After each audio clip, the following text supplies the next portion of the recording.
Hello kids, हम लोग कक्षा 11वीं एनसीईआरटी रसायन विज्ञान का 12वां चैप्टर पढ़ रहे हैं, कार्बनिक रसायन। और इसके पिछले तीसरे वीडियो में मैं आपको आईयूपीएसी नामकरण के बारे में बताना शुरू किया था। तो आज हम इसको अब डिटेल पढ़ने वाले हैं, आईयूपीएसी नामकरण। तो जैसा मैंने आपको बताया कि जब से कार्बनिक रसायन की खोज हुई 1780 से अब तक लाखों प्रकार के कार्बनिक पदार्थ खोजे जा चुके हैं। तो इन सब के सामान्य नाम याद करना मुश्किल है, क्योंकि उनका कोई निश्चित नियम नहीं होता है कि उनका नामकरण कैसे दिया गया है।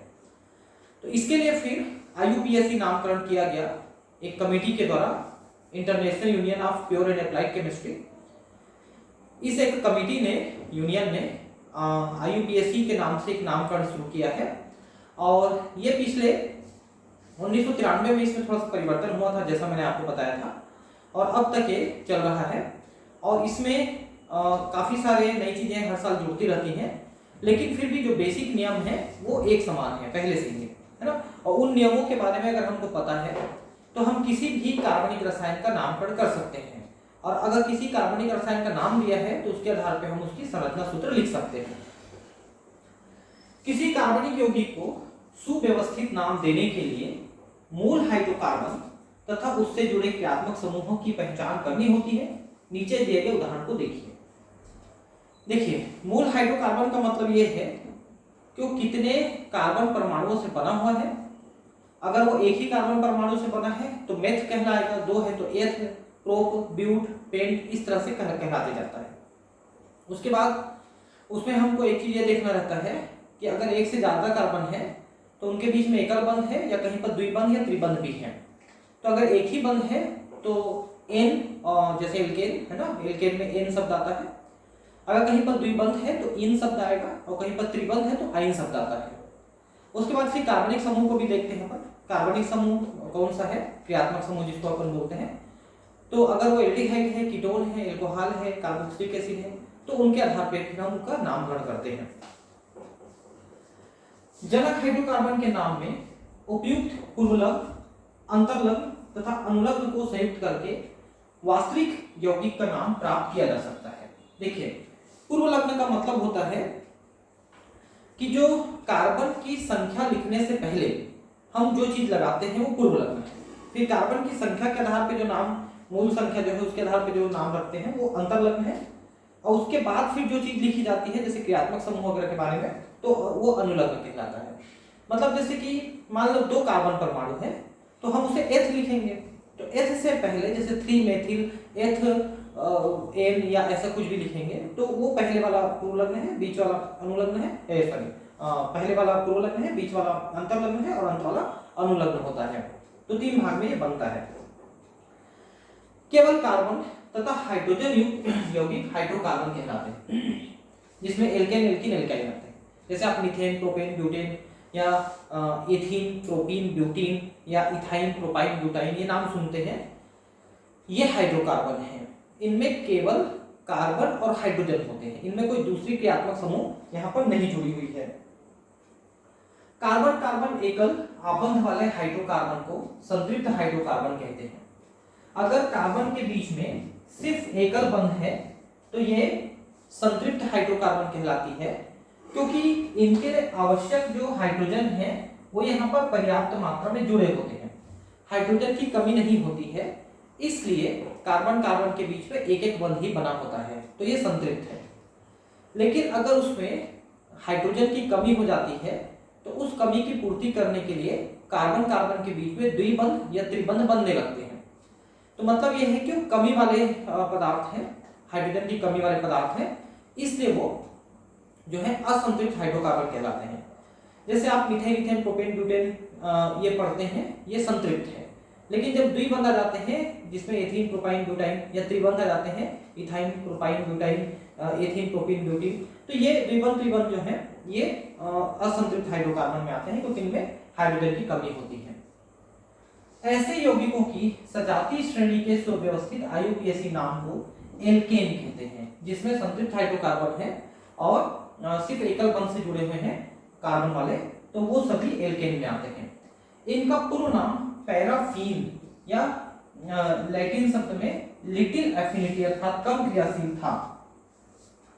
तो ये जो संतृप्त हाइड्रोकार्बन है, इनके चूंकि कार्बन के और हाइड्रोजन के सारे आबंध पूर्ण रूप से बने हुए हैं, भरे हुए हैं, इसलिए थोड़े कम क्रियाशील थे, इसलिए इनको हम लोग लिटिल एफिनिटी वाले पैराफिन कहते थे, कम क्रियाशील वाले पैराफिन कहते थे। असंतृप्त हाइड्रोकार्बन में कम से कम एक कार्बन कार्बन द्विआबंध या त्रिआबंध होता है। जैसा मैंने कहा, कार्बन कार्बन के बीच में 2 या कार्बन कार्बन के बीच में 3 आबंध कम से कम एक जगह तो होगा ही, एक से ज्यादा जगह भी हो सकते हैं पूरे चेन में। जैसे आप यहाँ पर देखिए, एक केमिकल का यहाँ पर स्ट्रक्चर बना हुआ है, तो इसमें आप लाइन से गिन सकते हैं। जो ये पीले रंग में एक लाइन बना हुआ है पूरा, है ना, तो 1 2 3 4 5 6 कार्बन यहाँ पर है, इसलिए ये हेक्स है, हेक्स, हम इसको हेक्स लिखेंगे, ठीक है। अब इसमें देखिए कि ये यहां से जोड़ेंगे, ये यहां से जोड़ सकते हैं कहीं से, तो चूंकि इसमें जो क्रियात्मक समूह है यहां से जुड़ा हुआ है, तो हम यहां से भी लिख सकते हैं 1 2 3 4 5 6, है ना। तो यहां पर तीसरे पोजीशन पे ब्रोमीन जुड़ा हुआ है, और पांचवें पोजीशन पे मेथिल जुड़ा हुआ है, और दूसरे पोजीशन पे ऑल जुड़ा हुआ है। तो यहाँ पर क्रियात्मक समूह OH है, ऑल है, और एक ही क्रियात्मक समूह है। बाकी जो है, जैसे कि ये भी क्रियात्मक समूह में मीथेन मीथेन प्रोपेन ब्यूटेन के साथ जो है ये जुड़े हो सकते हैं, जिसको अपन हेलोजन कहते हैं, फ्लोरीन क्लोरीन ब्रोमीन आयोडीन, ये जुड़े हो सकते हैं। तो ये क्रियात्मक समूह 2 हैं, और एक यहाँ पर शाखा है जो कि R ग्रुप है। R मतलब एलिफैटिक ग्रुप है कोई सा भी, जैसे मेथिल प्रोपिल ब्यूटिल है, तो ये भी यहाँ पर जुड़ा हो सकता है। देखिए, क्रियात्मक समूह जो होते हैं वो उस कार्बनिक पदार्थ की मुख्य रासायनिक गुण को निर्धारित करते हैं। अब बात यह आता है कि यहाँ पर ब्रोमीन भी है, अल्कोहल भी है, तो कौन बड़ा है? तो यहाँ पर अल्कोहल बड़ा है। एक सीरीज है, हम आगे कहीं बात करेंगे उसको सीरीज के बारे में। तो जिस सीरीज में जो पहले आता है उस सीरीज में वो बड़ा माना जाता है, बाद में आता है छोटा माना जाता है। तो जो बड़ा क्रियात्मक समूह होता है उसके आधार पर फिर उसके गुण निर्धारित होते हैं। तो यहाँ पर अल्कोहल बड़ा है। तो इसका नाम हम क्या रखेंगे, नाम तो बताने भूल गया मैं आपको। तो इसमें देखिए, इसमें 1 2 3 4 5 है, ठीक है, 6 होना चाहिए ना, 1 2 3 4 5 और ये 6 है ना, 6 है, ठीक। अब 6 में देखिए कि ये हेक्स है, ठीक है, हेक्स है। अब चूंकि इसमें सभी में सिंगल सिंगल बॉन्ड है, तो ये हो जाएगा हेक्सेन। मान लो कहीं पर डबल बॉन्ड होता तो ये हेक्सीन, हेक्सीन या हेक्साइन इस टाइप से होगा। अब यहाँ पर देखिए कि 5वें पोजीशन में मेथिल है और तीसरे पोजीशन पे ब्रोमिल है। तो यहाँ पर लिखा आएगा 3 ब्रोमिल, 3 bromo, 5 methyl, hexane 2 all, hexane 2 all. क्योंकि सेकंड पोजीशन पे ऑल जुड़ा है, 3 पोजीशन पे ब्रोमो है और 5 पोजीशन में मेथिल है। तो 3 ब्रोमो 5 मेथिल हमने इसलिए लिखा कि बी जो है अल्फाबेटिकल में पहले आ रहा है एम की तुलना में, और जो मुख्य क्रियात्मक समूह है बाद में अनुलग्न के रूप में लिखा जाता है। आपको बता दें कि इसमें जितने भी क्रियात्मक समूह जुड़े हो सकते हैं, 1 2 3 4 कितने भी जुड़े हो सकते हैं। तो जैसा मैंने कहा कि अगर एक से ज्यादा क्रियात्मक समूह जुड़े हुए हैं तो उनमें से एक क्रियात्मक समूह मुख्य माना जाता है और बाकी सभी गौण या साइड वाले क्रियात्मक समूह माने जाते हैं। तो जो मुख्य क्रियात्मक समूह है उसको हम लोग अनुलग्न के रूप में रखते हैं, सबसे बाद में लिखते हैं, और बाकी जो साइड वाले क्रियात्मक समूह हैं उनको हम लोग शुरू में रखते हैं, यानी पूर्वलग्न के रूप में रखते हैं। अब इसमें हमने जो लिखा 3 ब्रोमो 5 मेथिल हेक्सेन 2 ऑल, इसमें हम क्या क्या लिखे? तो हेक्सेन जो है अंतरलग्न हुआ, है ना, ऑल जो है ये अनुलग्न हुआ, और उससे पहले जो लगे हुए हैं ये 3 ब्रोमो 5 मेथिल ये पूर्वलग्न हुआ। तो हेक्स हमने क्यों लिखा? क्योंकि ये 6 कार्बन परमाणु वाला है, इसलिए हेक्स लिखा हमने। एल्केनों की IUPAC नाम पद्धति, अब इसी नियम को हम थोड़ा सा डिटेल में यहां पर समझने की कोशिश करेंगे। सीधी श्रृंखला युक्त हाइड्रोकार्बन, क्योंकि 2 प्रकार की हाइड्रोकार्बन मिलेंगे, एक तो सीधी श्रृंखला, दूसरा ऐसे रिंग वाले। मेथेन और ब्यूटेन के अतिरिक्त शेष यौगिकों के नाम सीधी श्रृंखला संरचना पर आधारित है, जिसके पश्चलग्न में n तथा पूर्व श्रृंखला में उपस्थित कार्बन परमाणु की संख्या से संगीत किया जाता है। हम अभी बढ़ेंगे इसको कि n लिखते हैं अपन, जैसे हेक्स n लिखा हमने, हेक्स इन नहीं लिखा। अगर डबल बॉन्ड वाले होते तो हेक्स इन लिखते, लेकिन सिंगल सिंगल बॉन्ड वाले हैं इसलिए हेक्स n लिखे, हेक्स n। ठीक, कुछ संतृप्त सीधी श्रृंखला हाइड्रोकार्बनों के IUPAC नाम सारणी 12.2 में दिए गए हैं। इस सारणी में दिए गए एल्केनों के दो क्रमागत सदस्यों के मध्य केवल CH2 समूह का अंतर है। ये एल्केन श्रेणी के सजात हैं, होमोलॉगस हैं। देखिए समझ लीजिए इसको, जैसे यहां पर मीथेन है, देखिए मीथेन, ठीक, सामान्य नाम मीथेन है, इसमें सामान्य नाम दिया हुआ है, IUPAC नाम यहां पर नहीं दिया हुआ है। ठीक है, ठीक, तो मीथेन इसका सामान्य नाम भी रहता है और मेथेन इसका यानी मीथेन इसका IUPAC नाम भी हो जाएगा। अब इसको देखिए, नॉर्मल ब्यूटेन, ठीक है, नॉर्मल ब्यूटेन है, तो उसमें जो कि 1 2 3 4 कार्बन परमाणु है, तो नॉर्मल ब्यूटेन हुआ। अगर हम इसको IUPAC लिखेंगे तो सीधा सीधा ब्यूटेन लिखेंगे, नॉर्मल लिखने की जरूरत नहीं है, क्योंकि N या नॉर्मल लिखा है, इसका मतलब है उसमें कोई शाखा नहीं है। सामान्य नाम में शाखा नहीं होता है, तो उसे हम N लिखते हैं। अगर एक शाखा होती है तो आइसो लिखते हैं, दो शाखा एक ही जगह से होती है तो नियो लिखते हैं। अब यहां पर आप देखेंगे कि ये नॉर्मल ब्यूटेन है, इसका IUPAC नाम भी ब्यूटेन ही होगा, लेकिन यहां पर आप देखिए इसको इन्होंने आइसो ब्यूटेन लिखा है। यहां पर CH3 ट्वाइस है, उसके बाद CH है, CH3 है, मतलब बीच वाले CH के साथ दो CH3 जुड़े हुए हैं। ठीक है, मतलब ऐसा है कि ये जो है ये वाला जो पदार्थ है, कार्बनिक पदार्थ है, वो इस तरह से है कि ये CH3 है, फिर CH है, फिर CH3 है और फिर यहां पर CH3 है, ऐसा ही है। तो हमने इसको नॉर्मल ना कह के आइसोब्यूटेन कहा सामान्य नाम में, क्योंकि सामान्य नाम मैंने पहले बताया है कि इसमें जितने भी कार्बन परमाणु हैं सबको जोड़ दिया जाता है, साइड में भी हो तो भी, सीधी हो तो भी जोड़ दिया जाता है, इसलिए आइसोब्यूटेन कहा, इसमें एक शाखा है। लेकिन अगर हम इसका IUPAC नाम लिखें तो 1 2 3 ये प्रोपेन है, जिसके 2 पोजीशन पे मेथिल है, तो 2 मेथिल प्रोपेन हो जाएगा, ये 2 मेथिल प्रोपेन हो जाएगा ये। ठीक है, तो एक्चुअली वास्तव में हम IUPAC देखें तो ये प्रोपेन है, जिसके सेकंड पोजीशन में मेथिल जुड़ा है, लेकिन सामान्य नाम देखेंगे तो ये ब्यूटेन है, आइसोब्यूटेन। वैसे यहां पर आप देखिए नियोपेंटेन लिखा है, तो नियोपेंटेन में ये कैसे बना हुआ है, तो एक कार्बन के साथ 4 CH3 जुड़ा है। ये देखिए एक कार्बन के साथ 1 2 3 4, ये 4 CH3 जुड़े हैं, देखिए 4 CH3 ऐसे जुड़े हैं ये। ठीक है, तो इसमें 1 2 3 4 5 कार्बन है, सामान्य नाम में पेंटेन ही रहेगा और 2 शाखाएं हैं तो नियोपेंटेन हो। लेकिन IUPAC में फिर से ये 1 2 3 प्रोपेन होगा, जिसके सेकंड पोजीशन पे 2 मेथिल है, तो 2 डाइमेथिल हो जाएगा, 2 डाइमेथिल प्रोपेन हो जाएगा, ये 2 डाइमेथिल प्रोपेन ऐसा हो गया। ठीक, अब इसको देखिए कि सीधी श्रृंखला है, यहां पर कहीं पर ब्रैकेट में लगाया नहीं है, तो नॉर्मल प्रोपिल एल्कोहल लिखा है, देखिए है ना, नॉर्मल प्रोपिल एल्कोहल, क्यों 1 2 3 कार्बन है ना, नॉर्मल प्रोपिल, क्योंकि सीधी श्रृंखला है। अब अगर हम IUPAC देखें तो इसके पहले पोजीशन पे ऑल जुड़ा है और ये प्रोपेन है, तो प्रोपेन 1 ऑल या प्रोपेनॉल हो जाएगा। आपको बता दें कि अगर 1 पोजीशन पे जुड़ा है तो 1 को नहीं दिखाएंगे तो भी अंडरस्टूड होता है, जैसे प्रोपेन 1 ऑल लिखेंगे या प्रोपेनॉल लिखेंगे, प्रोपेनॉल तो भी सही है, दोनों सही है।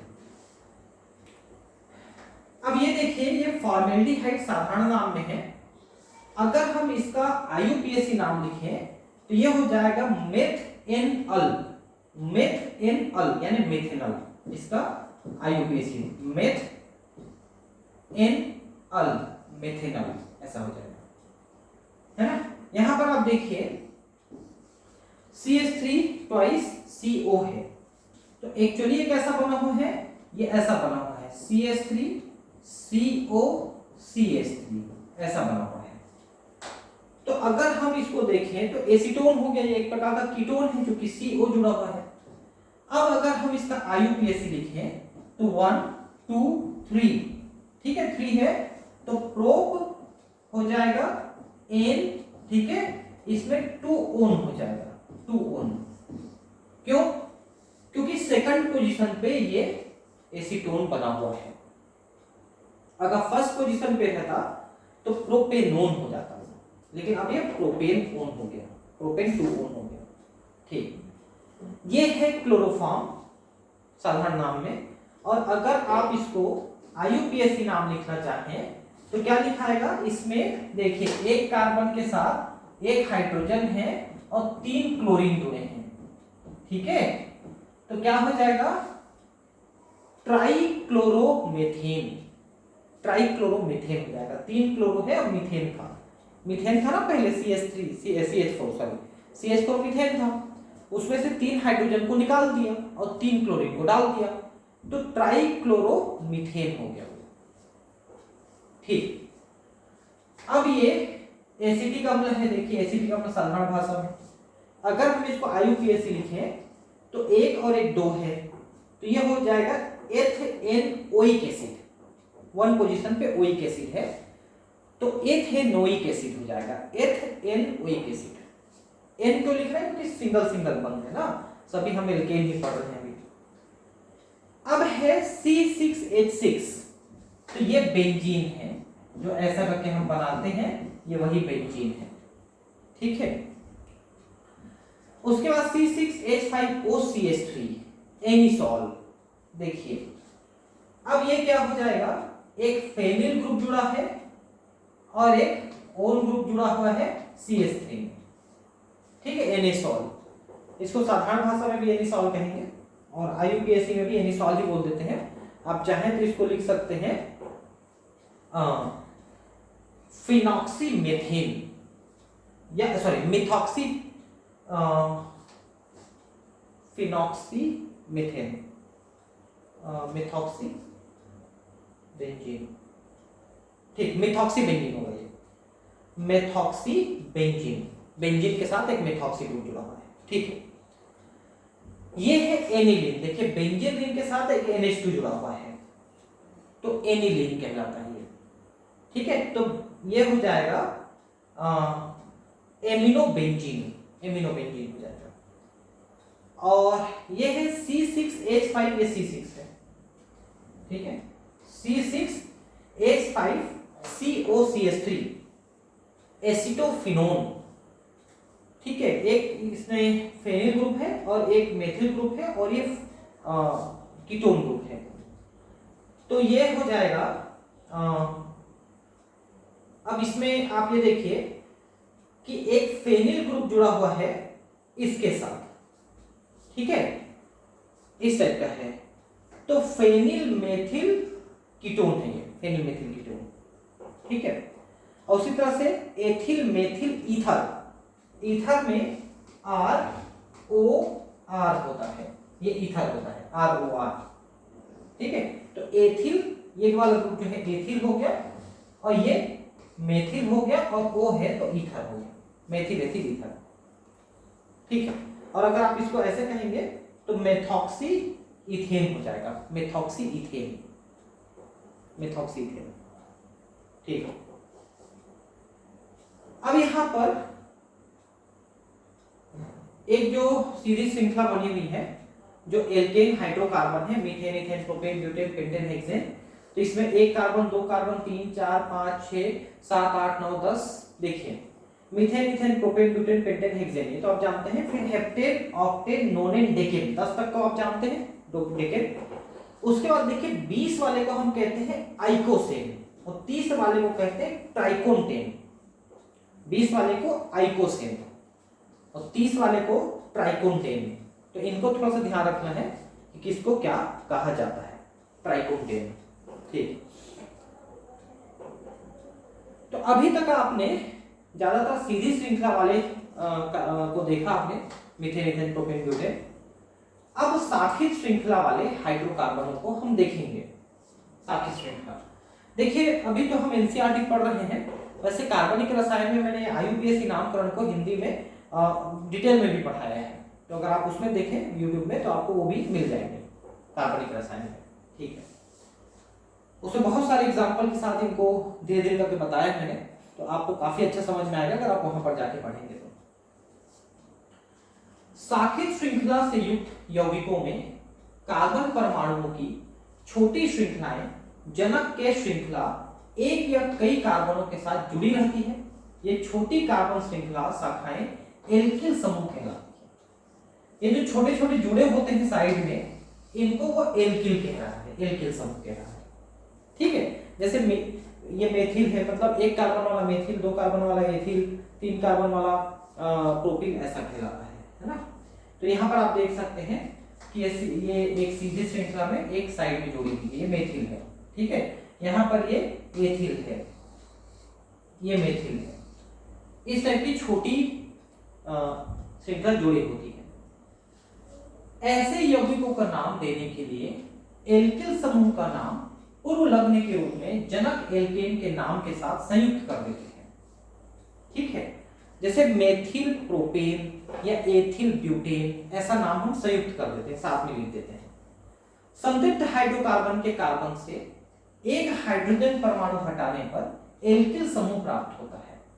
जैसे मीथेन से मेथिल, अगर आप ध्यान से देखें तो ये CH3 कैसे प्राप्त हुआ है, तो जो CH4 मीथेन था उसमें से एक हाइड्रोजन परमाणु हटा तो मेथिल बना। वैसे CH3 एथेन था, उसमें से एक हाइड्रोजन परमाणु हटा तो एथिल बना। वैसे प्रोपिल ब्यूटिल बनते हैं, तो वो उसी हाइड्रोजन परमाणु जो हटा उसी के जगह ये यहाँ पर जुड़े हैं। अगर उस हाइड्रोजन परमाणु को वापस ला देंगे तो यहाँ से नहीं जुड़ेगा भाई, एक जगह खाली होगा तब तो जुड़ेगा। वैसे ये खाली हुआ तो जुड़ा, तो मेथिल, एथिल, प्रोपिल, ब्यूटिल खाली होने वाली जगह पे जोड़ते हैं। इस प्रकार CH4 से CH3 प्राप्त होता है, इसलिए मेथेन से मेथिल कहते हैं, इसे मेथिल समूह कहा जाता है। ठीक है, एल्किल समूह का नाम प्राप्त करने के लिए संबंधित एल्कीन के नाम से एल को वाइल शब्द से विस्थापित कर देते हैं। YL शब्द से, जिसको इल कहते हैं, इसे विस्थापित कर देते हैं। जैसे मीथेन के एन को हटा करके इल, तो मेथिल हो गया, है ना। ऐसा कुछ एल्किल समूह के नाम सारणी 12.3 में दिए गए हैं, ये देखिए, है ना। तो मीथेन से मेथिल बना, एथिल बना एथेन से, है ना ये। और प्रोपेन से, देखिए प्रोपेन से प्रोपिल बना, ये देखिए, है ना। ब्यूटेन से ब्यूटिल बना, ये, है ना। और ये डेकेन से डेकिल बना। एक एक हाइड्रोजन को हटाते जाएंगे, तो देखिए methane, ethane, propane, butane, decane, उनमें से हमने एक एक हाइड्रोजन को हटाया तो मेथिल, एथिल, प्रोपिल, ब्यूटिल इस तरह से बनता चला गया। कुछ एल्किल समूहों के नाम लघु रूप में भी लिखे जाते हैं, जैसे मेथिल को Me लिखते हैं, एथिल को Et लिख देते हैं, प्रोपिल को Pr, ब्यूटिल को Bu ऐसा लिख देते हैं, है ना। जैसे आप 3 मेथिल लिखना चाहते हैं तो 3 मेथिल ऐसा लिख देंगे तो भी सही है। एल्किल समूह शाखित भी होती हैं, जैसा नीचे दिखाया गया है। अब ये खुद में भी शाखाएं वाली हो सकती हैं, जो जुड़ी हुई है वो खुद में शाखा वाली, तो पहले उस शाखा के हिसाब से उसका नाम लिखेंगे, फिर उसको पूर्व लग्न बना के मेन श्रृंखला के साथ लिखेंगे, है ना। इन पे डिटेल लेक्चर मैंने दिया है पहले भी, आप उनमें भी देख सकते हैं। साधारण शाखित समूहों के विशिष्ट ऋण नाम होते हैं। उदाहरण ब्यूटिल समूह के नाम द्वितीयक यानी सेकेंडरी ब्यूटिल, आइसोब्यूटिल, तृतीयक ब्यूटिल इस तरह से लिखा जाता है साधारण नाम। ठीक है, यहां पर देखिए कि ये जो C है इसके साथ 3 CH3 ऐसे साइड में जुड़े हैं, ऊपर नीचे 3 CH3 जुड़े हैं, तो नियोपेंटिल समूह नाम का प्रयोग किया जाता है। नियोपेंटिल समूह, है ना, इसके साथ 3 CH3 जुड़ा है तो नियोपेंटिल ये प्रयुक्त किया जाता है। ये देखिए ये आइसोप्रोपिल है। हम अगर इसको सीधा लिख देते यहाँ पर ऐसा लिख देते तो ये प्रोपिल होता, लेकिन साइड में जुड़ा है तो ये आइसोप्रोपिल हो गया साधारण नाम में आइसोप्रोपिल हुआ ना। IUPAC के नाम में पहले इसका नामकरण करेंगे फिर उसको वाई लिख करके मुख्य नाम के साथ जोड़ेंगे, वो थोड़ा कॉम्प्लेक्स हो जाता है, ठीक है। ये सेकेंडरी ब्यूटिल हुआ। सेकेंडरी ब्यूटिल देखिए इसमें और इसमें आप अंतर समझिए, सेकेंडरी ब्यूटिल और आइसोब्यूटिल में आप अंतर समझिए कि ये जो CH3 है यहाँ पर इस कार्बन परमाणु से जुड़ी है पहले कार्बन से, जबकि आइसो में ये दूसरे कार्बन से जुड़ी है, यहाँ से है देखिए दूसरे कार्बन से जुड़ी है। फिर टर्सरी ब्यूटिल आप देखिए, टर्सरी ब्यूटिल में 4 जरूर हैं लेकिन एक कार्बन के साथ यहाँ पर जहाँ एक जुड़ा हुआ था यहाँ पर 2 जुड़े हुए हैं, है ना, इधर एक ही जुड़ा हुआ है तो टर्सरी ब्यूटिल है। और नियोपेंटिल देखिए 5 कार्बन है, हमने नियोपेंटेन पढ़ा था, आइसोब्यूटेन पढ़ा था, तो इसमें आप देख सकते हैं कि एक कार्बन के साथ 4 पहले कार्बन जुड़े हैं तो आइसो नियोपेंटेन होगा। अब यहाँ से एक हाइड्रोजन हटा के हमने किसी और चीज से जोड़ेंगे तो नियोपेंटिल होगा। तो ये जो साधारण नाम में हम इसको इस तरह से लिखते हैं, IUPAC नाम में इनका नामकरण पहले क्या करना पड़ेगा।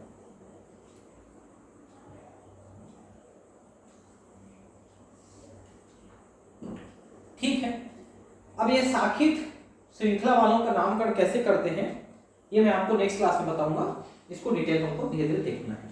Thank you.